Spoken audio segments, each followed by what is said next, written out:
Notre santé à présent avec ce nouveau pavé dans la mare du professeur Philippe Even. Bonjour. Bonjour.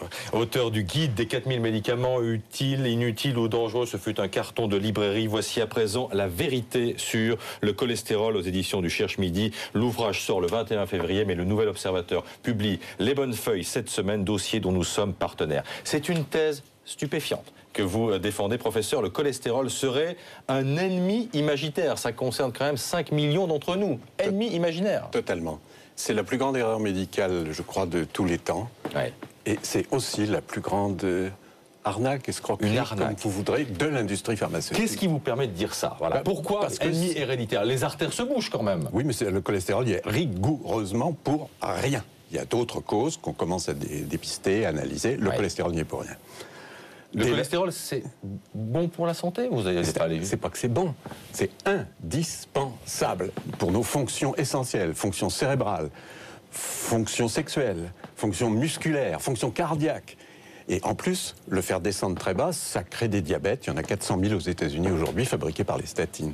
Ça veut dire qu'on nous a arnaqués en fumée pendant des dizaines et des dizaines d'années? Complètement. Mais qui? Pour beaucoup. Je vous dis, c'est l'industrie pharmaceutique qui tient tout, toutes les informations, beaucoup de leaders. Avec la complicité des médecins, parce qu'il faut quand même des médecins qui prescrivent. Attendez, complicité, oui et non. Complicité de quelques-uns d'entre eux qui se font les porte-voix grassement payés de l'industrie pharmaceutique. Et on les connaît en France. Ouais, enfin, il n'empêche, le médecin de famille, il nous prescrit des statines lorsqu'on a du cholestérol. Le médecin de famille, il fait ce que les cardiologues disent. Hein, c'est pas lui qui choisit, il emboîte le pas. On a tous été nourris, moi aussi, j'ai cru longtemps à ça. Ça fait 50 ans qu'on nous raconte que le cholestérol est dangereux pour les artères. Qu'est-ce qui a provoqué la bascule chez vous alors? L'apparition. D'abord le prix.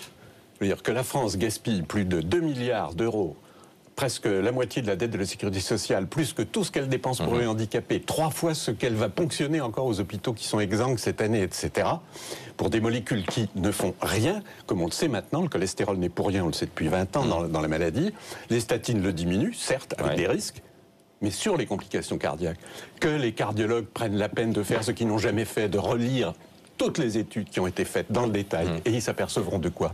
Qu'elles n'ont aucun effet positif. Ça veut dire que vous dites ce matin aux patients qui sont sous statine... Arrêtez tout de suite. D'arrêter? Oui, tout de suite même.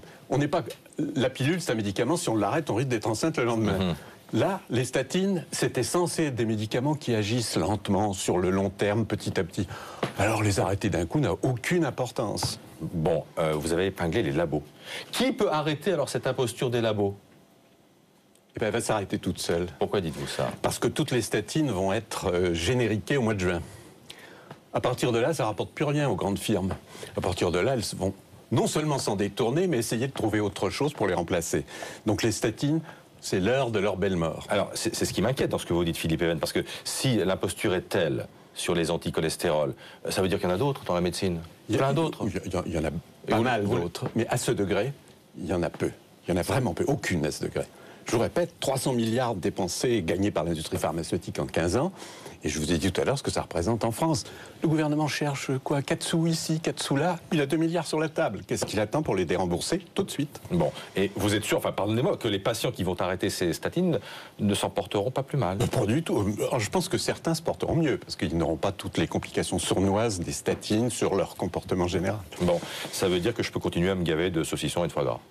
Ah ben j'ai pas dit ça, ça n'a rien à voir. Dans le saucisson, il n'y a pas beaucoup de cholestérol, et dans le foie gras, il n'y en a pas lourd non plus.